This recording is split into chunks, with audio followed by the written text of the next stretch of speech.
What is the Keta Dubai? The what? The Sereno. The Sereno homes. That place, which people have sought me over, had never been allocated to that person by me. It was done before I assumed office. Allocated a portion of this land will have to make payment, and the money, the amount that have been paid, shall be shared according to percentages among the assembly, the traditional authority, and lands commission. It is not only the Keta Municipal Assembly that will take the whole money. Keta Municipal Land is not a stool land. Keta Reclaim Land is not a stool land. It does not belong to any stool. It does not belong to any chief. It does not belong to any traditional authority. It belongs to the people of Keta. It belongs to the people of Oja. It belongs to the people of Keji.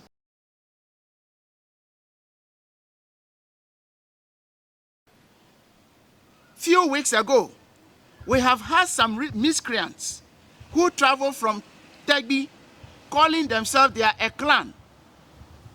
Loafe clan, claiming ownership of the whole Keta Reclaim Land.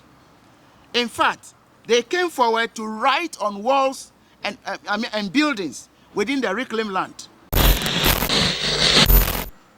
That is what we are doing now. Keta Municipal Assembly is not clothed with powers to register any parcel of the land for interested developer. Because the issue of the Keta Parks and Garden have been on the social media, and the allegation was that Emmanuel Gemegah, the municipal chief executive, has sold the Keta Parks and Garden to an individual. This is a meeting of 3 years of my stewardship as the municipal chief executive for Keta. And I deem it necessary, very necessary, to account for my stewardship in the presence of all.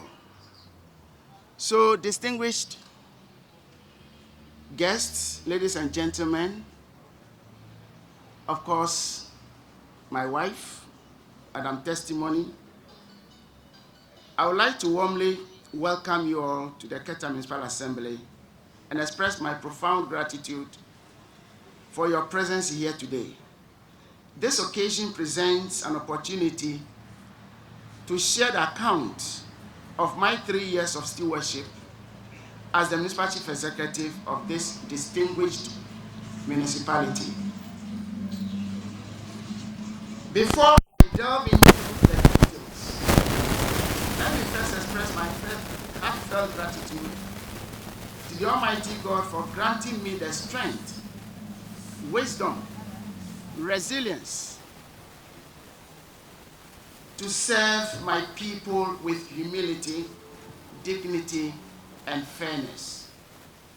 I also extend my sincere appreciation to His Excellency Nana Addo Dankwa Akufo-Addo, President of the Republic of Ghana, for entrusting me with the responsibility to live and serve the good people of Keta Municipality. Friends from the media, ladies and gentlemen, upon assuming office, I was met with significant challenges. The Keta Municipal Assembly was unfortunately in the limelight for all the wrongdoings, for all the wrong reasons. The situation further deteriorated during the 7th Assembly, where tension led to the reassignment of key technocrats from the Assembly and replaced them with relatively new persons who were unfamiliar with the terrain. Some of the new staff was under the impression that Keta Municipality comprised only a coastal stretch, with little knowledge about the larger population at the Virgo area. Ladies and gentlemen, aside the staffing challenge recounted above, my administration also had to deal with a significant financial challenges that threatened the development of our municipality. A substantial portion of the District Assembly's Common Fund, DACF, earmarked for crucial developmental projects had to be redirected to address legacy debts accrued between 2015 and 2021. This situation arose from contracts awarded during that period which exceeded the cash inflow, creating a financial gap that required urgent resolution. The funds released by the Common Fund Administrator will require approximately 16 quarterly disbursements to settle all outstanding debts as we speak now. An impractical timeline that severely constrains the initiation of new projects.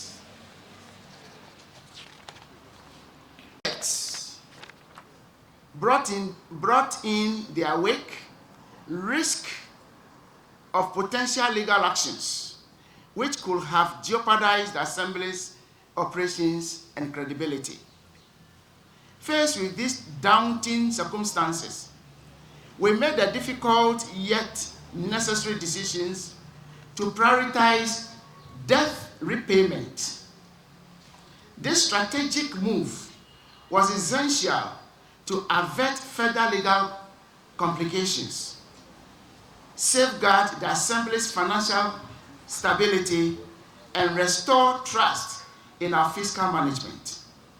While this approach delayed the implementation of some new projects, it laid a solid foundation for sustainable growth and development. To address the financial challenges, my administration adopted a focused strategy centered on fiscal discipline and innovative resource mobilization.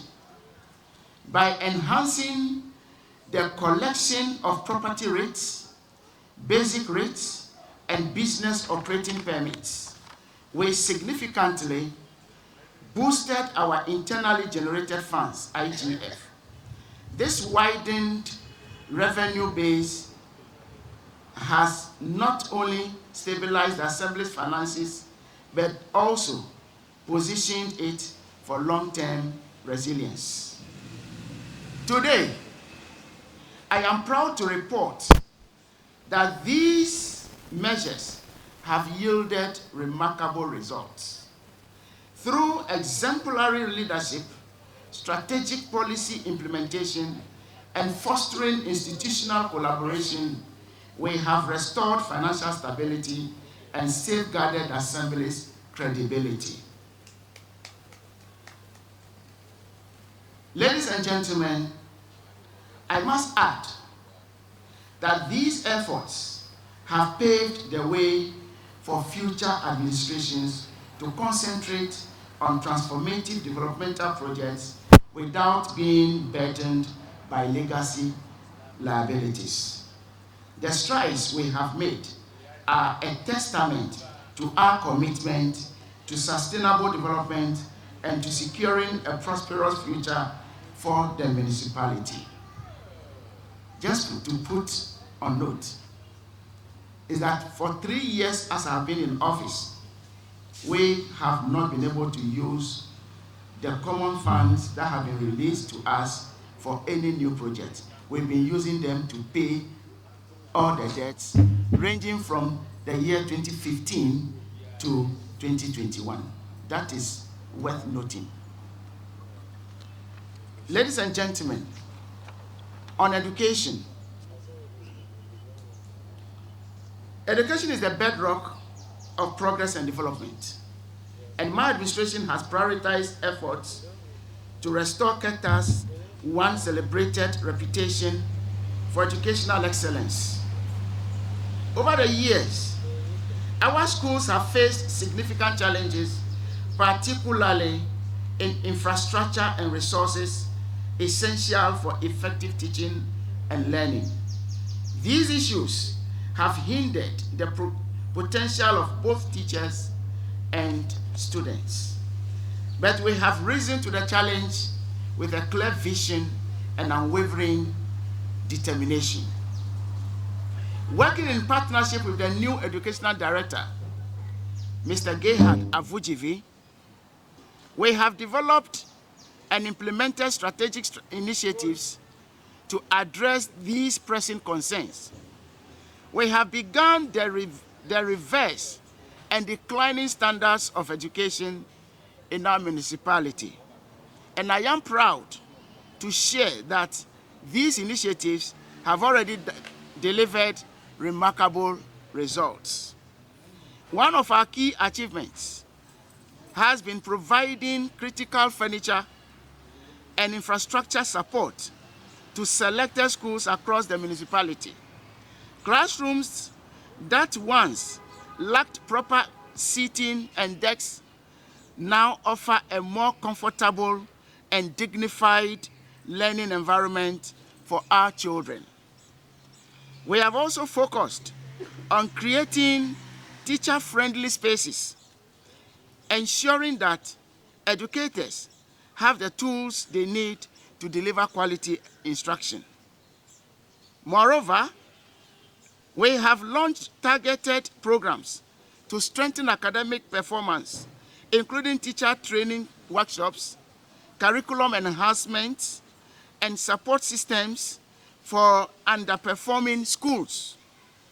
These efforts reflect our belief that education is not just a responsibility, but a legacy we owe to the next generation. You know, I'm an educationist myself. So the following are our support to the various schools. 1, we have supplied 1,000 wooden dual decks to selected basic schools and senior high schools in the municipality. We have completed the construction of the first phase of a 12-unit hostel with ancillary facilities for the Keta Nursing and Midwifery Training College. Work on phase 2 has already commenced. 3, we have provided 36 double beds to the Keta Nursing and Midwifery Training College. They are using them in the hostel. 4, we have constructed a 2-unit kindergarten block at Vanyago, a very hard-to-reach village across the water bank.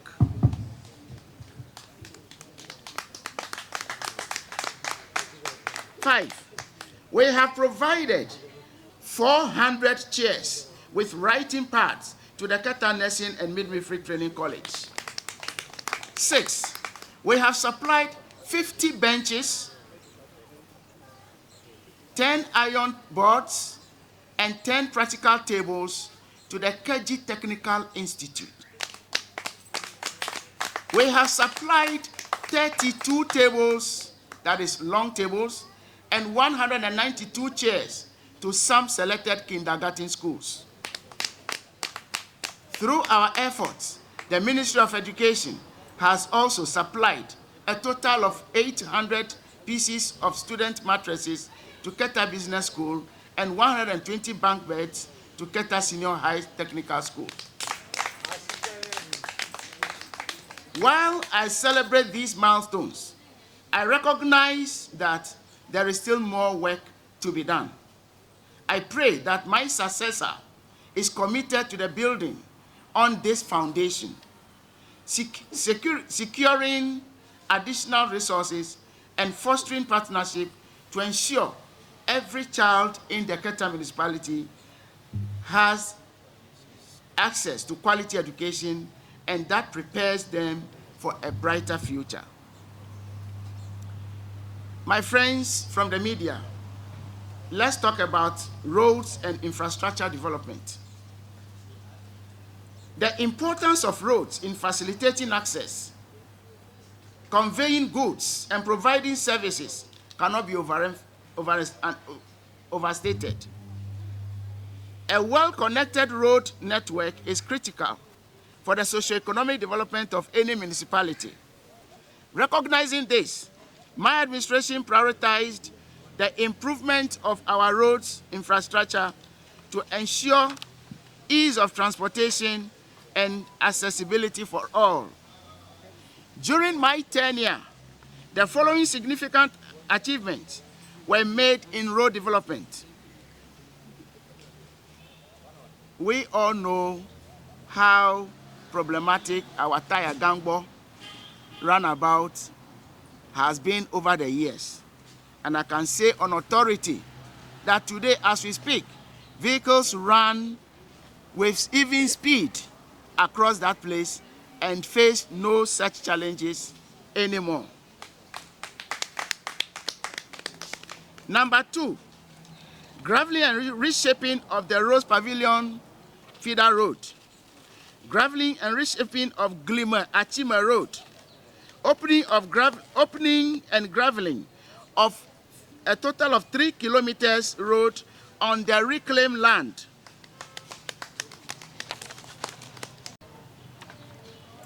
I will soon announce the new name for the Reclaim Land. And I actually have a breakdown of the drip roads that we have constructed on this sheet for your kind consideration for time constraints. These initiatives have not only improved transportation and accessibility, but have also contributed to the economic growth and resilience of the municipality. By enhancing our road network, we have laid a solid foundation for sustained development and prosperity for the people of Keta. Security, ladies and gentlemen. Security is a fundamental pillar of development, and it is an area we cannot afford to compromise on. Over the years, the municipality faced significant challenges, particularly concerning the safety of our farmlands and residents. Communities such as Chiama, Anyako, Abolove-Ngolofi, and their environs were plagued by frequent attacks by Fulani herdsmen. These incidents included allegations of rape, physical assaults, and the infliction of machete wounds on innocent citizens of our municipality. Upon assuming office, I made security a priority, and it is gratifying to note that the Municipal Security Council, MUSEC, under my leadership, has not failed in providing reliable security to the good people of the municipality. In fact, the Municipal Security Council meets regularly to review security strategies for the municipality and take decisions on issues that affect the people and the system as a whole.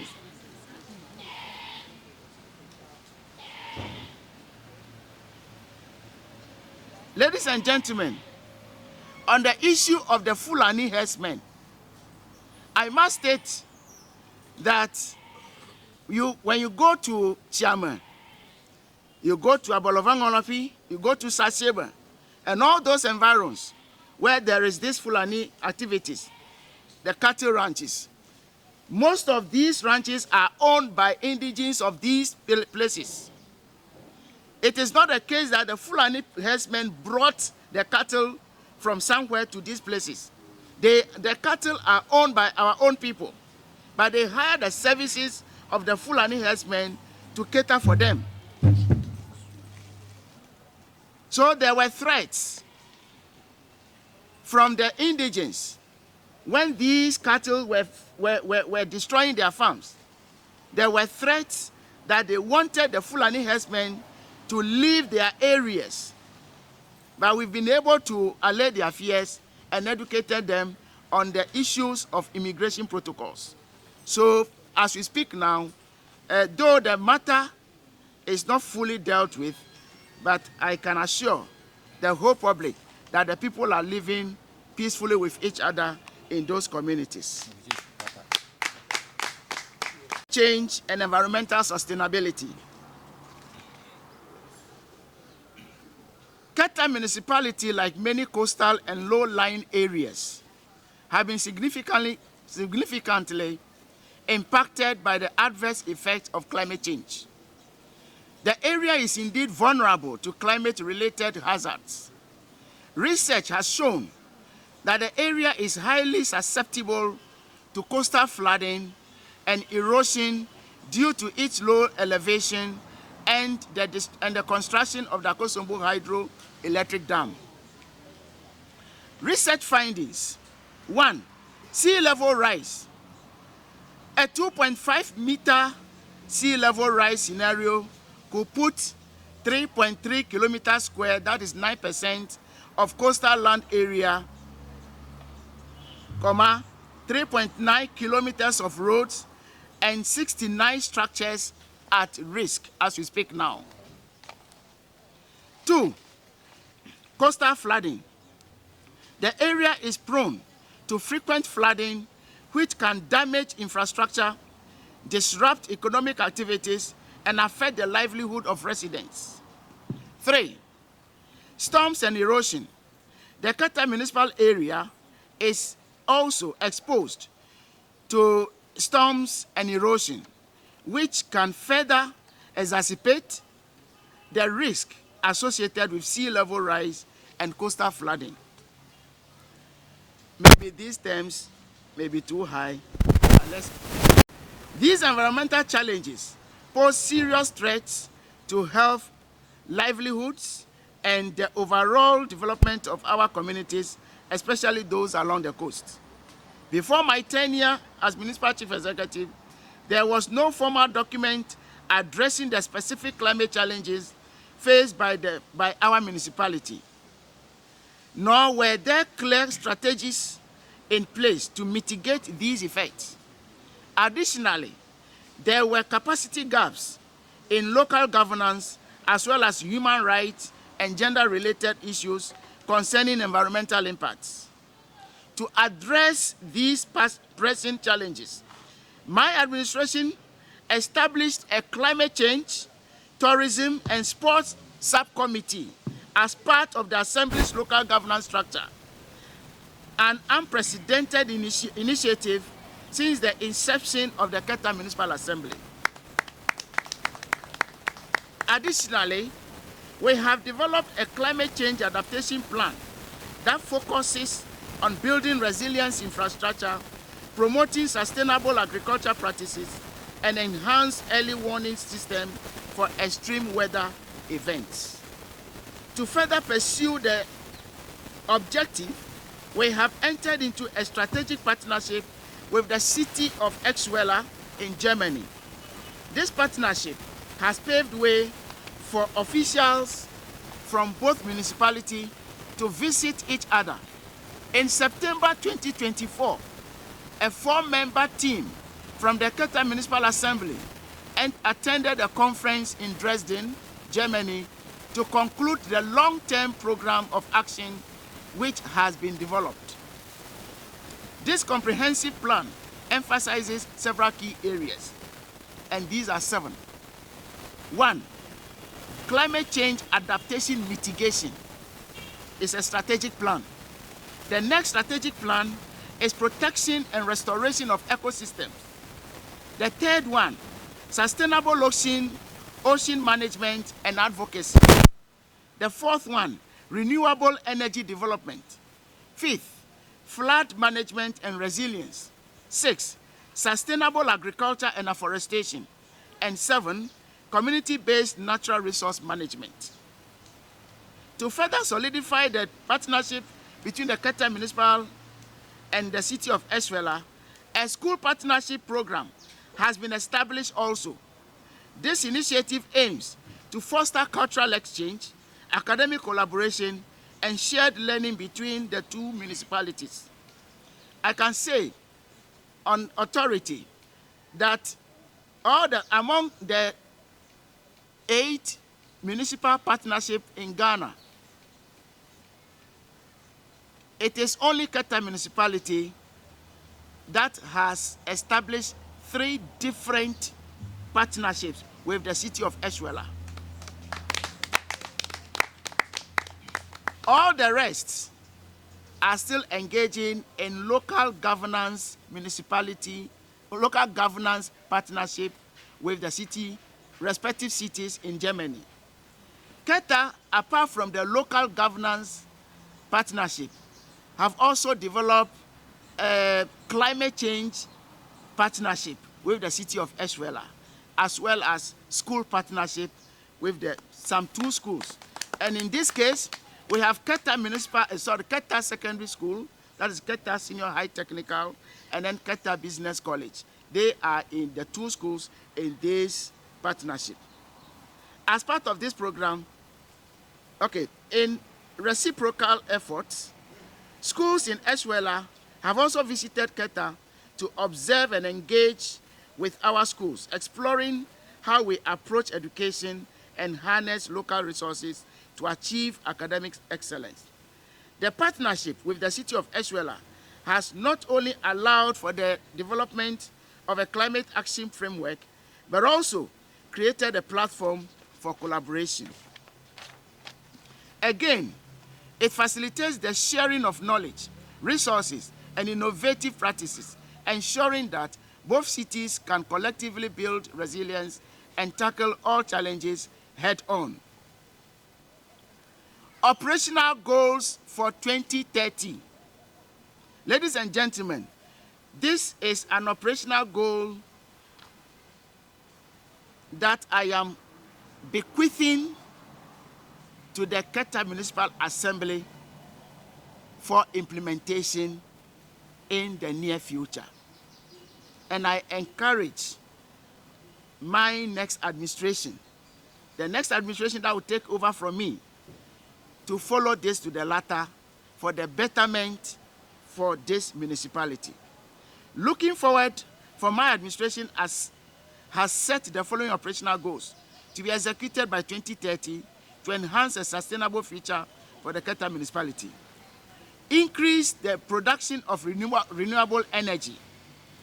Ladies and gentlemen, for this particular one, we have already secured funding, it's yet to be released anyway, for the establishment or the construction of solar energy to be installed in our villages, those hard-to-reach villages like Laoshima, Mamima, Vanyago, those places, to be able to access solar energy to charge their mobile phones and to light their rooms. The second one is to boost generation of clean energy to reduce reliance on non-renewable resources. Improve accessibility to sufficient energy. It goes on and on to 26 strategic goals that this assembly is being encouraged to implement at the end of the day. Parks and gardens redevelopment. Ladies and gentlemen, distinguished guests, I am happy to read this portion of the script because the issue of the Keta Parks and Gardens have been on the social media, and the allegation was that Emmanuel Gemegah, the municipal chief executive, has sold the Keta Parks and Gardens to an individual. So let's see what happened. Parks and gardens play a vital role in enhancing urban aesthetics, promoting environmental sustainability, and improving the life of residents. They provide space for relaxation, recreational activities, and community bonding, while contributing to ecological balance. When I assumed office in 2021, the state of our parks and gardens was disheartening. The area designated for such purposes have been neglected for years, receiving little attention. A portion of the space was used for flower cultivation, but the rest had deteriorated into a dense, unkept area resembling a forest. In fact, it had become a site for improper activities, including open defecation, detraction from its potential as a valuable asset. Recognizing the untapped potential of this space, a critical decision was made in 2023 to revitalize it. The Assembly entered into a strategic partnership with a private investor, making a turning point in transforming the space. Transformational achievements. 1. Development of a multi-purpose recreational center. The once neglected space has been transformed into a vibrant recreational area where residents can relax, socialize, and engage in various activities. 2. Event and entertainment hub. The space is now equipped to host events, celebrations, and other occasions, providing a versatile venue that attracts visitors and fosters community engagement. 3. Enhanced aesthetics. With landscaping, the planting of ornamental trees, and proper maintenance, the area has become a visually appealing destination that contributes to the beauty of the municipality. 4. Economic benefits.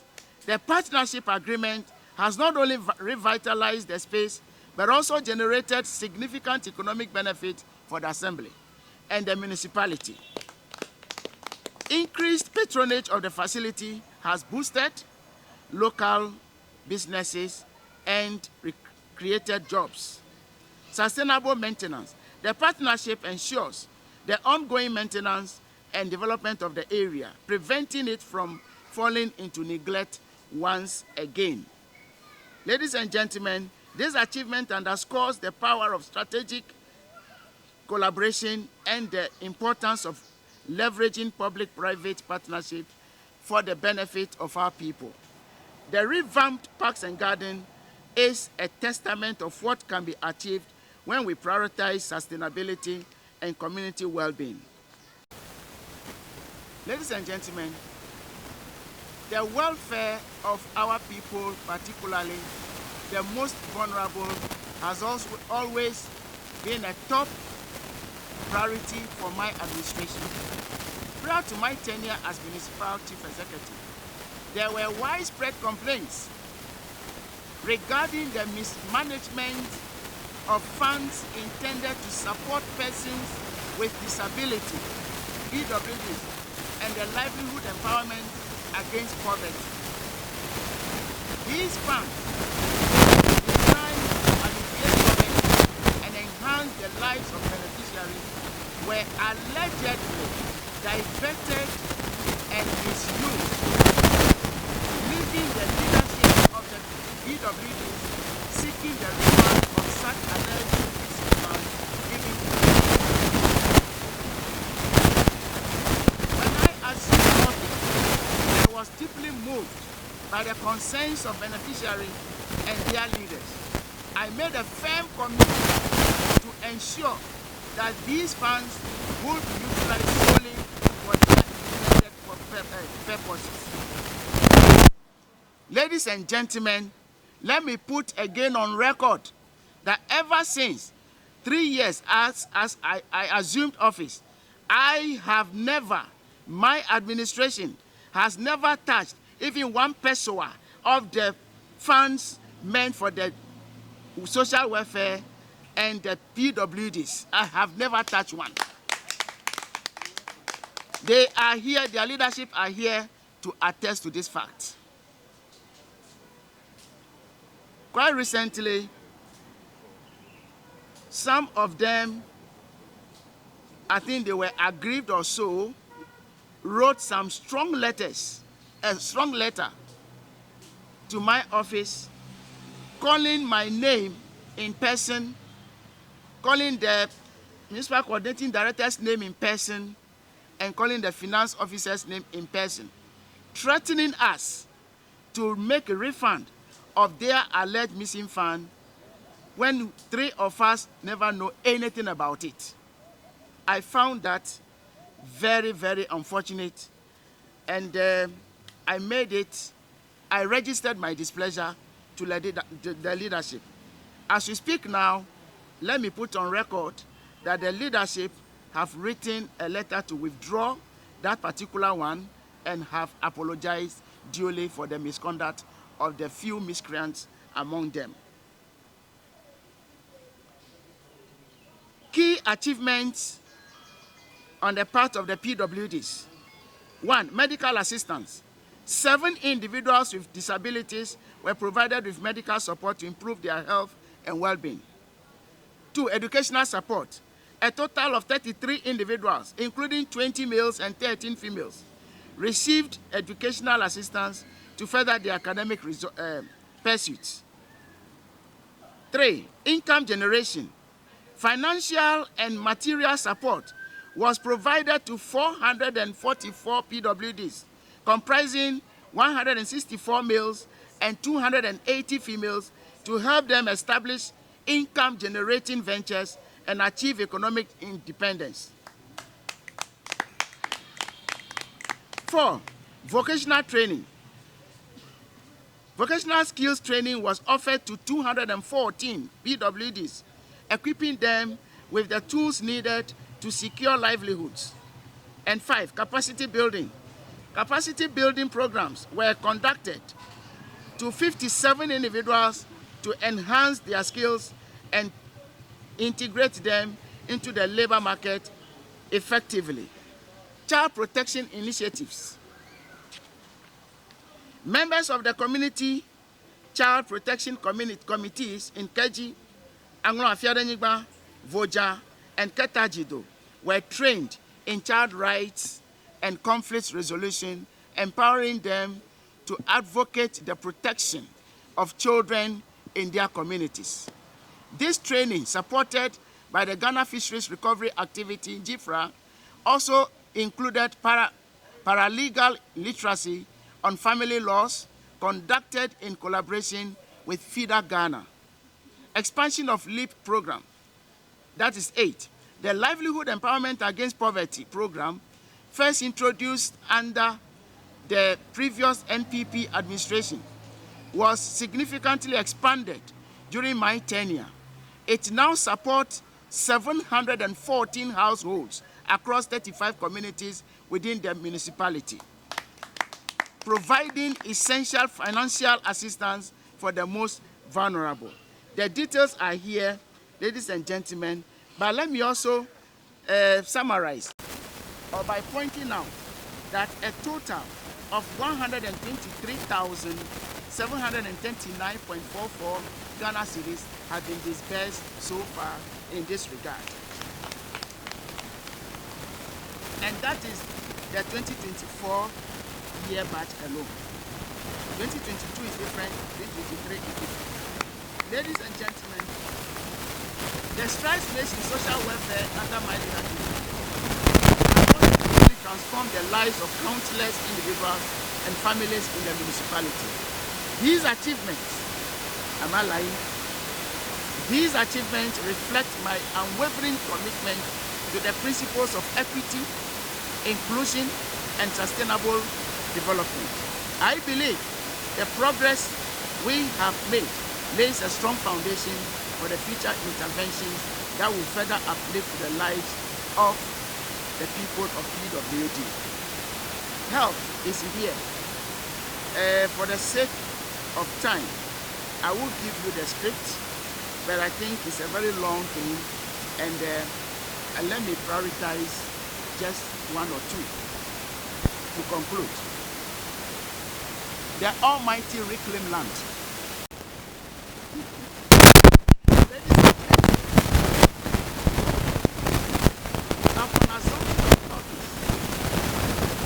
requests were made by the audit service,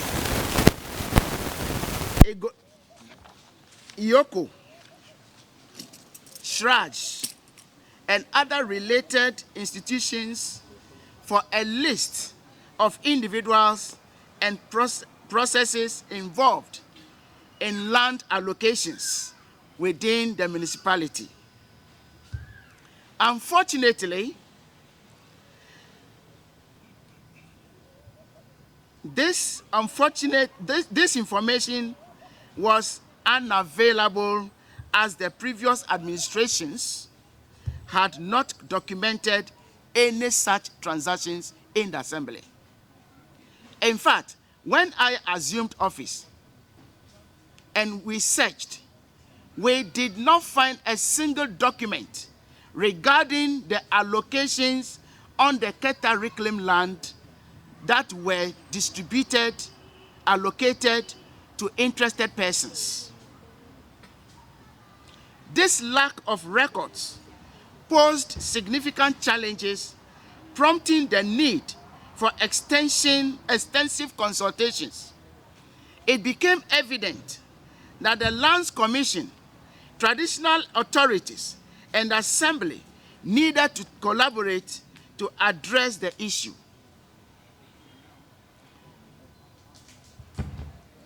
If care were not taken, IOCO and relevant institutions of state, including even Public Accounts Committee, were going to slap this assembly with severe penalties when it came to the dealings of the reclaimed land. Steps undertaken to avert the calamity that would have befallen the assembly. 1, engagement of key stakeholders. Invitations were sent to Lands Commission, traditional authorities, and assembly management to deliberate on the way forward. 2, meeting with Lands Commission. Discussions were held with the Lands Commission to explore possibilities for regularization and secure their subsequent board approval. Let me also remind all of us, ladies and gentlemen, that there came a time way before my assumption of office that assembly members assumed ownership of the Keta Reclaim Land for the assembly. It was wrong and an illegal move. The ownership of the Keta Reclaim Land is not for the Keta Municipal Assembly, even as we speak now. So the ownership was in question. And this is how we went about it.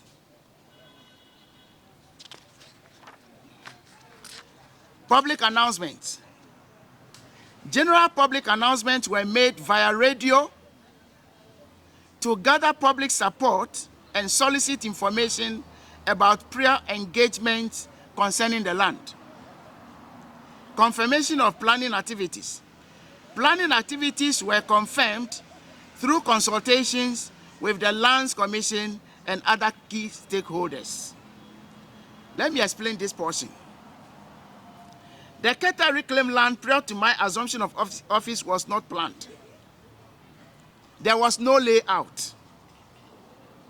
Yet, certain persons were allocating them portions of the land to people. So we have had to do something about it and make sure we develop a local plan for it.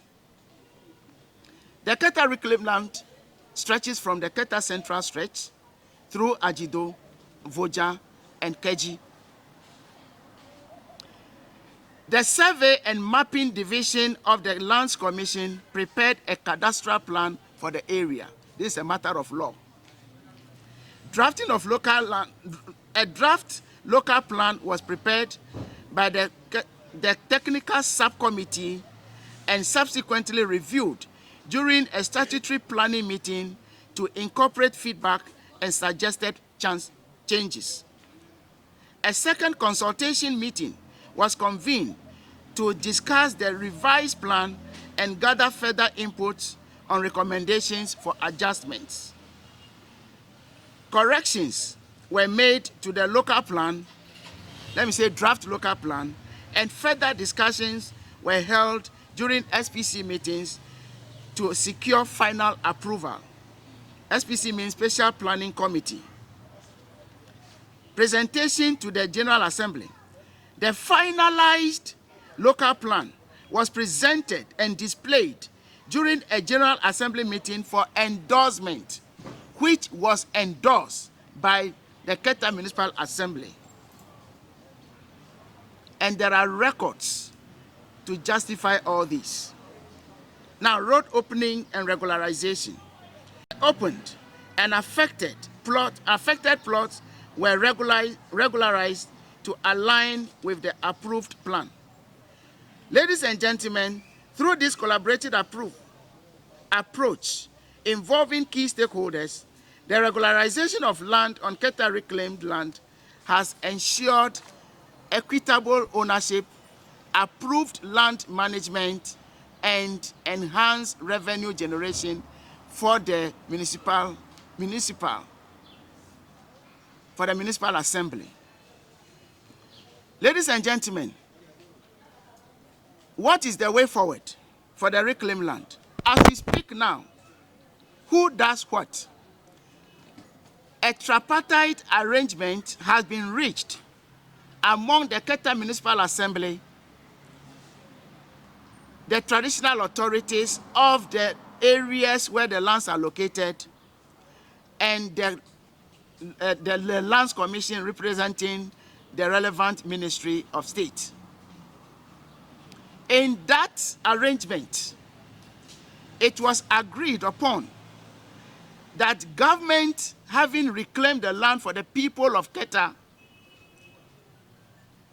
has handed over the administration aspect of the land to the Keta Municipal Assembly. Traditional authorities are to collaborate with the Keta Municipal Assembly to administer the land. So this is it. All applicants of the land will have to be approved, will have to have their the applications approved during an SPC meeting. And then the allocation is done for them, and then forwarded, a copy forwarded to the traditional authorities administrator.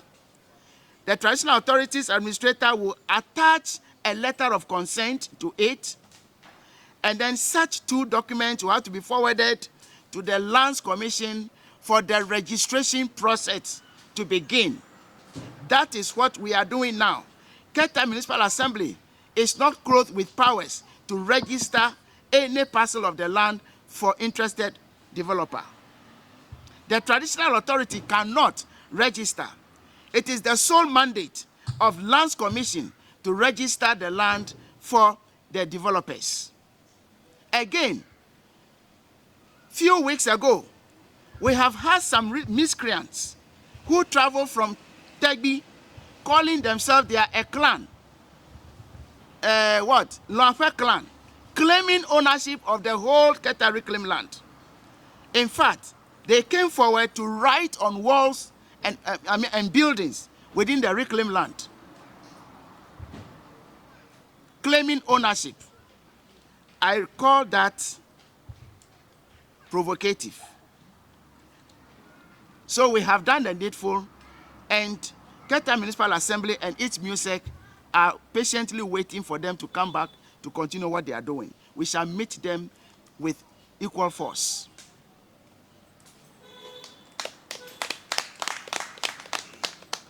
Keta Municipal Land is not a stool land. Keta Reclaim Land is not a stool land. It does not belong to any stool. It does not belong to any chief. It does not belong to any traditional authority. It belongs to the people of Keta. It belongs to the people of Oja, belongs to the people of Keji, and same would have to be administered by Keta Municipal Assembly.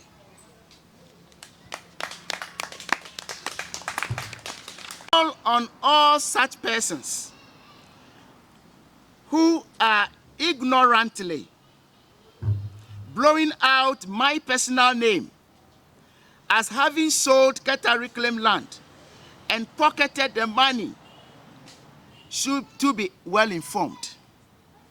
It's because they don't know, and they do not also want to know. For lack of knowledge, my people perish. I conclude on this note that I have to show appreciation at the end of my stewardship.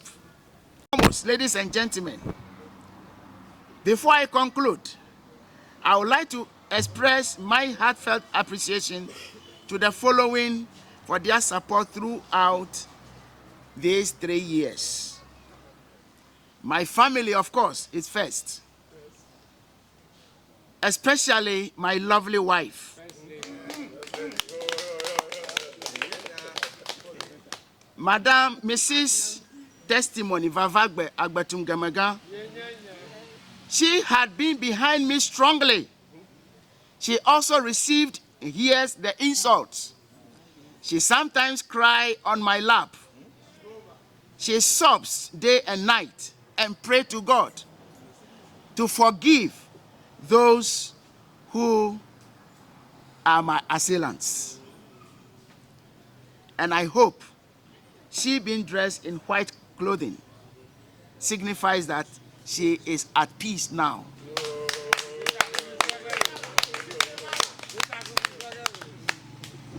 My lovely wife, thank you very much. And may God bless you. My father, the man who always encourages me, who has been my anchor, who has shown me that I am a citizen of Jalukofe and I belong to the Te Agbozo family and the Alata family and allied families. Thank you very much for encouraging me always. My children, innocent children. My only daughter always asks me, Daddy, why are people insulting you always? I tell her it's because I am doing the right thing and the people don't like it. So she's also living in peace now. The management staff of my assembly for their unwavering dedication and contributions to the assembly. In fact, I nearly said honorable. You're already becoming an honorable. Municipal Coordinating Director, thank you very much for the support. I hear from my colleagues from other districts their frustrations. I can tell you today that mine has been less. So thank you very much for your support. I will always be there for you too and your committed staff. The MPP Regional Chairman, Honorable Makafi Kofi Wanya, we have never been the best of friends, but now we are very close. We are like Bob Marley and we now. He has provided political protection to me and has always encouraged me to box on. Without him, I wouldn't have done some of the great achievements I have talked now. Honorable Makafi Wanya, I thank you so much. My constituency party executives, thank you. My able government appointees, we have had 10 first and 10 now. I thank you so much for the good work you have done. I thank you for standing by me even in difficult times, always encouraging me and lending me your support. This is it. Why I incur the wrath of some persons when I chose government appointees was that it was no longer business as usual. Previously, government appointees were chosen from only the political party that the chief executive belonged to. During my tenure, my term of office, and the first batch of government and participation of the community. Let me put on record that as I speak today, I am announcing that I have forgiven all those who have put impediments on my way and have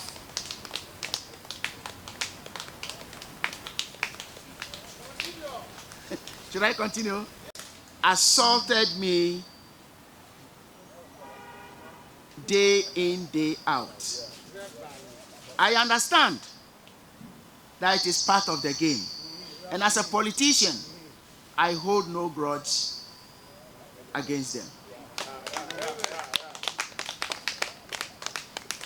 And the good people of Keta municipality, I thank you all for your support and for allowing me to lead you over the past 3 years. Before I lay down my mic, I do have to make a special mention to Togbi Sri III, the Awomafia of the Anglo-Duko, for his unflinching support and wise counsel. Just as the good Bible says, there are so many things and reported on. But all I want to say is that I have done my part in laying a strong foundation for the betterment of this municipality. Before politics, we are family. And after politics, we will continue to be family. Let us beware of things that we do. Thank you, and I bless every member of this municipality. Thank you very much. Just to address you. And then, what you see here, which was done, allocated to this person, should I say clandestinely, before I assumed office. But I've always been insulted for this. That is the Keta Dubai. The what? The Sereno. The Sereno Homes. That place, which people assault me over, had never been allocated to that person by me. It was done before I assumed office. The Keta Shopping Mall. Just to let you know where the allocations are done. This place is where the engineers and the staff of the hospital are lodging. In front of which there is that cement block factory. So that is what you see here. All these places, you can see that there are some development. Okay, what you find here, where is it?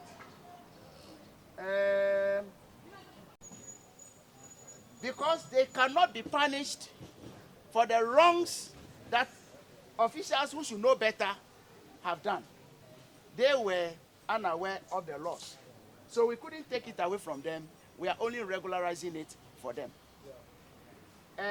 So a larger portion of the reclaimed land was already allocated, and only a very small portion is the one fresh that we have supervised their allocation.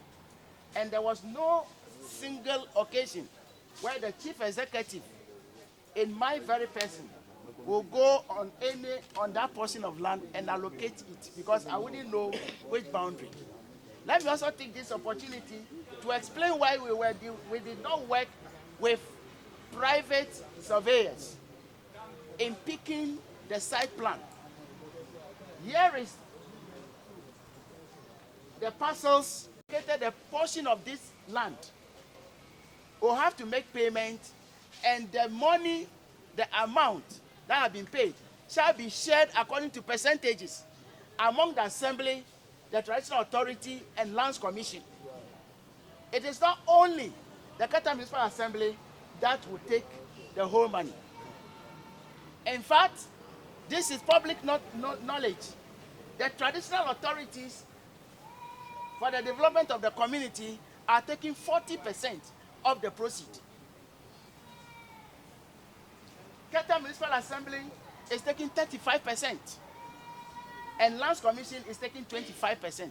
That is the agreed sharing of the proceeds. So everything is transparent. We have done it according to law, established law, and as we speak today, Yoko, what do you call it? The audit service and those that I mentioned are no longer chasing us. Thank you very much. Looked at as to whether it is legal or illegal. In Ghana, all natural resources belongs to the state. Natural resources such as water bodies, sand, and even forests belongs to the state. So the municipal assembly represents the state and has to carry out all enforcements to ensure that laws are obeyed in our municipality. However, I can say that, regrettably, the fight against illegal sand winning has not been very successful. Today, when you watch around, you still find out that people are fetching sand. Now, if you look at what are some of the problems, since the year 2020, or even before then, the Keta Municipal Assembly had never had a working bylaw.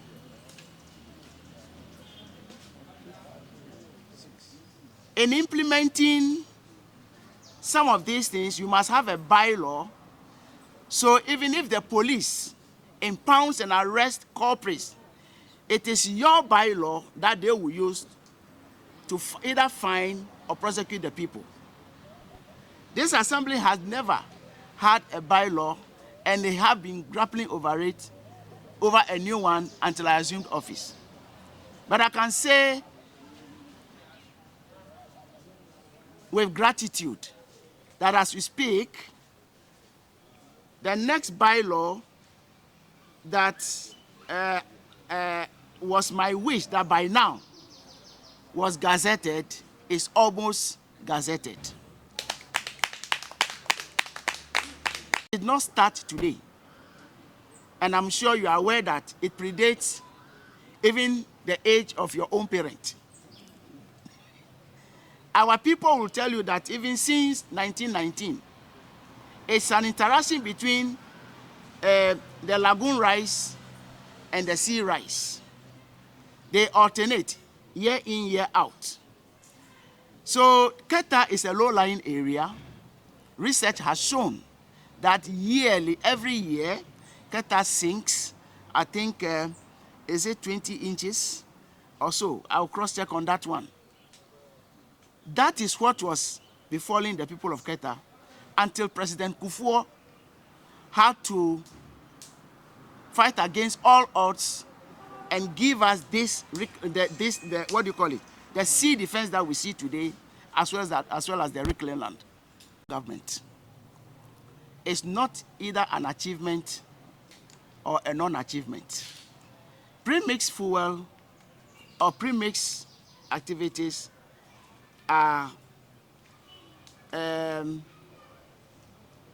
organized by the Ministry of Fisheries and Aquaculture Development through, so we have fisheries, what do you call it, pre-mixed secretariat.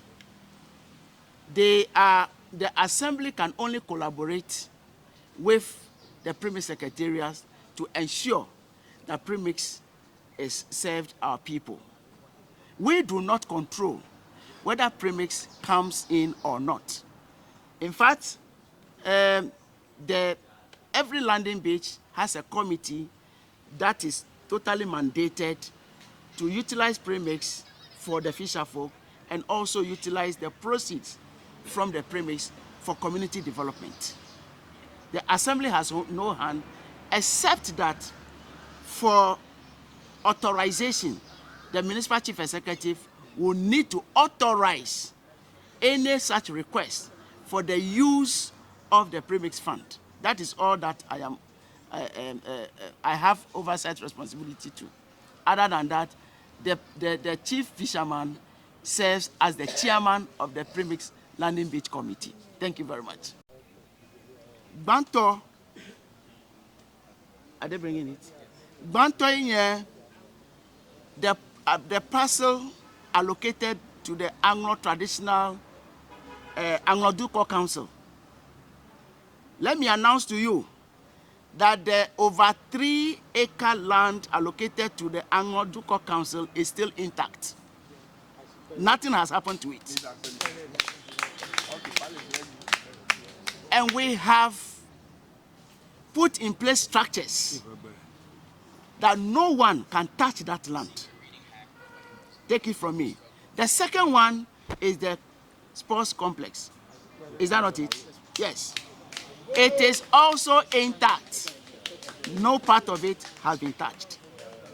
Let me show it to you. For the inception of the worker staff, we of this assembly attempted to establish a sister city arrangement with a municipality in Benin. I dare say that we've not been very successful on that, but we can. We wanted to establish that because we feel there are a lot we can learn from them. We feel there are a lot we can learn from them because they also faced similar challenges that we are facing now. Until the worker recipe 1 was constructed for them, and I think they are safe now. They feel very safe now. Now, as they themselves feel that we need to reorganize that relationship, I can say it's the good news. We'll quickly put our house in order, and then we make a first trip to them to start the establishment.